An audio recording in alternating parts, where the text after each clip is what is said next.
नमस्कार, बहुत बहुत स्वागत, अभिनंदन हमारे सभी दर्शकों का। और आपके साथ मैं हूँ निशा।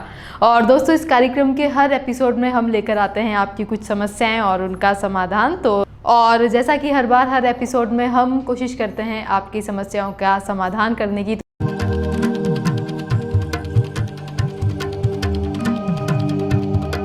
आज एक बार फिर से कार्यक्रम में हमारे साथ हैं आचार्य शिव कुमार गौतम जी। तो चलिए बिना किसी देरी के कार्यक्रम की शुरुआत करते हैं। और सबसे पहले स्वागत आचार्य जी। अगर किसी परेशानी से आप जूझ रहे हैं तो आचार्य जी उसका समाधान करने के लिए हमारे साथ हैं। अगर आप कोई सवाल पूछना चाहते हैं तो आप हमें व्हाट्सएप कर सकते हैं। व्हाट्सएप नंबर आप अपनी स्क्रीन पर देख सकते हैं। और अगला सवाल अब हम शामिल करने जा रहे हैं। समर शर्मा जी का ये सवाल है। और आचार्य जी, इनका कहना है कि ये पहले रेंट के मकान में रहा करते थे और 8 महीने पहले जब इनके पिताजी का देहांत हुआ तो अपने पुश्तैनी मकान में ये अपने 3 भाइयों के साथ अब रह रहे हैं। और जब से ये अपने नए मकान में शिफ्ट हुए हैं तब से इनके 3 बार एक्सीडेंट हो चुके हैं और सब बने बनाए काम लगातार बिगड़ते जा रहे हैं। तो ये जानना चाहते हैं कि जिस नए मकान में ये अभी रह रहे हैं वो इनके लिए शुभ है या नहीं। इनकी जन्म तिथि है 18 अक्टूबर 1980 और जन्म का समय दोपहर 3:18। जी, समर शर्मा जी, मैं आप कुंडली देख पा रहा हूँ। जो आपने जो मकान लिया हुआ है, या तो ये दक्षिण मुखी मकान है और या फिर शेरमुखी मकान है। जो शेरमुखी मकान में जो प्रॉब्लम्स आ रही हैं आपको जो है, और आपका इसको लगता है कि आपके परिवार में किसी न किसी का स्वास्थ्य भी प्रॉब्लम कर रहा है इसको देखते हुए। तो या फिर दक्षिण मुखी मकान है तो इसमें आपका मन शांत नहीं रहेगा, अशांत रहेगा इसमें। तो उसके लिए एक उपाय है, आप इसे कीजिएगा कि 108 मंत्र आप जो है गायत्री मंत्र बोलें और हवन करवाएं उसमें मकान में। और उसके बाद में हवन कराने के बाद में कम से कम 2 कन्याओं को 3 कन्याओं को खाना खिलाएं उनको वहाँ पर। और उसके बाद में जो आपके पितृ लोग हैं, जो पितृ हैं, मतलब जो परिवार में जो जा चुके हैं, बाबा परदादा जो भी है पितृ लोग हैं, एक उनके नाम से एक किसी भी गरीब ब्राह्मण को, गरीब लोग को, किसी को भी वो अपना उसको खाना खिलाएं, उसको कपड़े वगैरह इत्यादि दें उसको जो है। और जितने भी पितृ लोग हैं उनसे सबों से माफ़ी मांगें कि जो गलतियां हमसे हुई हैं, क्योंकि इनका पितृदोष से ही प्रॉब्लम्स आ रही है इनके घर में। तो वो आए हैं तो जो है।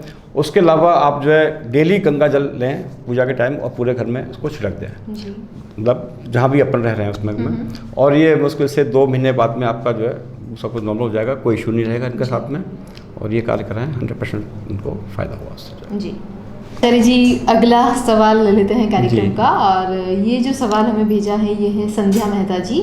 इनकी डेट ऑफ बर्थ है 14 नवंबर 1978 और इनका जो बर्थ टाइम है वो है सुबह 5:11। और आचार्य जी, इनकी समस्या ये है कि पिछले 4 साल से ये बीमार चल रही हैं और सभी अच्छे डॉक्टर्स को ये दिखा चुकी हैं पर इनकी सेहत में कोई सुधार नहीं हो पा रहा है और इस वजह से ये काफ़ी परेशान भी हैं। तो ये जानना चाहती हैं कि इन्हें क्या उपाय करने चाहिए, कैसे समाधान हो सकता है। संध्या जी, मैं आपका डेट ऑफ बर्थ है 14 नवंबर ऑफ 78 और टाइमिंग है इनका 5:11 शाम सुबह का। तो संध्या जी, मैं आपको बताऊं, आपको एक तो आपका जो प्रॉब्लम्स हैं, मेन प्रॉब्लम्स है पितृदोष आपकी कुंडली में आ रहा है। और पितृदोष जब होता है कुंडली में तो पूरा परिवार का स्वास्थ्य में प्रॉब्लम आती है, अनबन होती है, मनमुटाव होता है। आपके कुछ काम होते रुक जाते हैं, आपके कुछ काम जो है, तो वो ये सबसे बड़ा इशू होता है पितृदोष का जो है। तो आपकी कुंडली में भी पितृदोष आ रहा है और तथा आपकी स्वास्थ्य में भी परेशानी जो हो रही है, जोड़ों में दर्द है आपको हो रहा होगा, माइग्रेन पेन हो सकता है आपके जो है, और छोटी छोटी बातों में मनमुटाव रहता है घर वालों से, वो सबसे बड़ा इशू है इनके साथ में। तो इसका, और वो भी जो है करीबन 3 साल से आपके कुछ अधिक ये प्रॉब्लम्स आ रही है इनके साथ में। तो आप इसके लिए एक उपाय करें, आप जो है कि शनिवार के दिन काले कुत्ते को आप तेल से चुपड़कर रोटी खिलाएं जी। और दूसरा उपाय है कि आप जो है कि आप हर अमावस्या के दिन खीर बनाएं और सुबह खीर का कंडी लेके एक पे, और अपन जो इस पे बोलते हैं अग्यारी बोलते हैं उसको जो है, तो उस पर उसका भोग लगाएं और जलती हुई आग पर भोग लगाएं जी। जैसे अगर धुआं हो जाता है, धुएं में भोग न लगाएं, जलती हुई आग पर भोग लगाएं उसके खीर का। और उस खीर को आप किसी गाय को दे दें। बिल्कुल। और जो अगर आग बुझ जाती है, जोत बुझ जाती है उसकी, जो है बुझने के बाद में पूरे घर में उसको अपन घुमा देते हैं उसको जो है। तो घुमाने के बाद में जो आपकी जो पितृदोष का है वो काफ़ी कुछ कम हो जाएगा उससे जो है। तो एक तो ये अवश्य करें, दोनों उपाय करें तो आपके स्वास्थ्य में भी फायदा होगा, आपका मन शांत रहेगा और घर में छोटा छोटा तो मोटाव है वो भी कम होगा उससे। ये दोनों उपाय करें, 100% आपका ठीक होगा, सब कुछ अच्छा होगा आपका जी।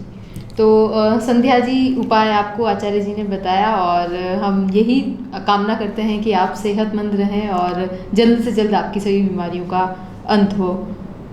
और दोस्तों प्रोग्राम में हमारे पहले कॉलर हमारे साथ जुड़ चुके हैं, तो आइए इनसे बात करते हैं। हेलो जी मैडम। हेलो जी स्वागत है आपका प्रोग्राम में। कौन बात कर रहे हैं सर? मैं देव अरोड़ा बोल रहा हूँ मैडम। जी, क्या प्रश्न पूछना चाहते हैं आप आचार्य जी से? मैं अपने माता पिता की इकलौती संतान हूँ। जी। मेरी पत्नी और माता पिता के बीच हमेशा तनाव बना रहता है, जिसकी वजह से घर का माहौल नेगेटिव होता जा रहा है। जी। मैं अपने पेरेंट्स से अलग नहीं होना चाहता और पत्नी से भी दूर नहीं होना चाहता। जी। कोई समाधान बताएं। जी बिल्कुल। देव अरोड़ा जी। जी सर। आपकी डेट ऑफ बर्थ क्या है आपकी? 24 मई 1990 सर। और टाइमिंग क्या है, बर्थ टाइम क्या है? रात को 3:31।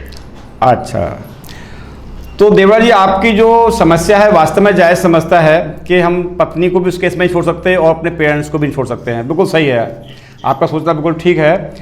तो मैं आपकी जो कुंडली देख पा रहा हूँ अभी, इसमें राहु और शनि का जो प्रभाव आ रहा है, तो उसकी वजह से जो घर का माहौल जो खराब हो रहा है घर का, वो मेन समस्या है आपकी। तो उस केस में आपकी पत्नी और जो पेरेंट्स में जो नहीं बन पा रहा है, तो इससे जो है प्रॉब्लम्स ये हो जाती हैं कि आपका जो शनि का प्रभाव शनि 7.5 आपकी थी, लेकिन वो अभी आपकी 3 महीने पहले तो मई में जाके आपकी ख़त्म हुई है 7.5 में। लेकिन आप देख रहे होंगे कि इस बीच में 3 महीने के मंथ में आपका लड़ाई झगड़े का भी थोड़ा सा कम हुआ होगा प्रभाव जो है। और उसके अलावा जो अभी आप ये मंत्र हैं और जो 41 दिन आपको कंटिन्यू करना है, आपको और आपकी पत्नी को करना है ये। इससे घर का माहौल बिल्कुल ठीक होगा, इससे घर का माहौल भी आपका, घर में शांति भी रहेगी और पेरेंट्स भी अच्छे से रहेंगे आपके जो है ये। हाँ, जो मंत्र को याद रखिएगा, ओम नमः शिव शक्ति रूपाय नमः, ओम ग्रह शांति शांति शांति कुरे शांति, ये आपका मंत्र है। आप इसको 41 दिन कंटिन्यू करें इसको जो है, और निश्चित ही आपको फ़ायदा होगा। और दूसरा एक उपाय है आपका कि जो अपन पूजा करते हैं, आप पूजा करते हैं? जी सर। जी सर। सुबह सुबह जब पूजा करते हैं तो एक शंख का ध्वनि जरूरी होना है। शंख बजाएं, एक बार बजाएं या 2 बार बजाएं, लेकिन शंख ध्वनि से जितनी भी नेगेटिव ऊर्जाएं होती हैं वो घर के बाहर निकल जाती हैं। तो वो आप जरूर कीजिएगा और निश्चित है आपको 41 डेज बाद, 41 दिन के बाद में आपके घर में बिल्कुल शांति रहेगी, कहीं कोई इशू नहीं आएगा। पत्नी भी बिल्कुल अच्छे रहेंगी, आपके पेरेंट्स भी अच्छे रहेंगे। आप ये कार्य कीजिएगा, बिल्कुल 100% आपका मन में शांति रहेगी आपके जो है। Thank you. ठीक है जी। तो देव अरोड़ा जी, आपकी जो समस्या है उसका उपाय पंडित जी ने बताया है, तो आप ज़रूर इन उपायों को करें और हम यही कामना करते हैं कि आपके घर में सुख शांति का माहौल हो और परिवार के सदस्यों के बीच आपसी सामंजस्य बना रहे। और आचार्य जी, अब अगले सवाल के साथ हम आगे बढ़ते हैं। और आचार्य जी, कार्यक्रम के आखिरी सवाल तक अब हम आप पहुँचे हैं और ये जो आखिरी समस्या है ये हमें भेजी है महक दत्ता जी ने। इनकी जन्म तिथि है 21 जनवरी 1990 और इनका जो जन्म का समय है वो है रात्रि 4:17 जी। ये जानना चाहती है कि इनके हस्बैंड प्रॉपर्टी के बिजनेस में हैं और एक नया घर खरीदना ये चाहते हैं और घर इन्होंने पसंद कर लिया है। अब इनका सवाल ये है कि घर ये अपने नाम से लें या अपने पति के नाम से, इसके बारे में ये आपसे समाधान चाहती हैं। इनके पति का नाम है राजीव दत्ता और उनकी डेट ऑफ बर्थ है 10 जून 1979 और जो बर्थ टाइम है उनका वो है सुबह 8:36 जी। महक जी, मैं देख पा रहा हूँ कि आपकी कुंडली जो आपकी डेट ऑफ बर्थ है 21 जनवरी 1990 है। का जो टाइम है 4:17 का रात्रि का। तो उसमें आपका जो आ रहा है महक जी कि आपका गृह स्वामी ही आपका गुरु है आपका, और आपके पति का जो गृह स्वामी है वो आ रहा है मंगल आ रहा है आपके। तो उसके अलावा भी आपके शनि का जो प्रकोप है, जो शनि का निम्न आ रहा है, आपका नीच का आ रहा है शनि, और आपके जो पति का है उनका शुक्र नीच का आ रहा है। तो जो शुक्र नीच का रहेगा तो आपके लिए ये ग्रह ज़्यादा शुभ नहीं रहेगा उनके नाम से। और उसके अलावा सबसे बड़ी प्रॉब्लम्स ये है कि आप जो है अगर मकान लें तो पूर्व मुखी होगा या तो मकान ये, या फिर उत्तर मुखी होगा मकान, वो आपको बहुत सूट करेगा। और अपने नाम से लें तो बहुत ही अच्छा होगा ये मकान जो है। और अगर वैदिक में पूर्व मुखी नहीं होता है, उत्तर मुखी भी नहीं होता है, तो कृपया करके आप अपना मकान अपने नाम से लें, कोई इशू नहीं आएगा। राजीव जी के नाम से मकान शुभ नहीं रहेगा, उत्तर और पूर्व दिशाएं कैसे, तो आप उसको जो है लें, अपने नाम से लें, कोई इशू नहीं होगा और शुभ रहेगा आपके लिए मकान।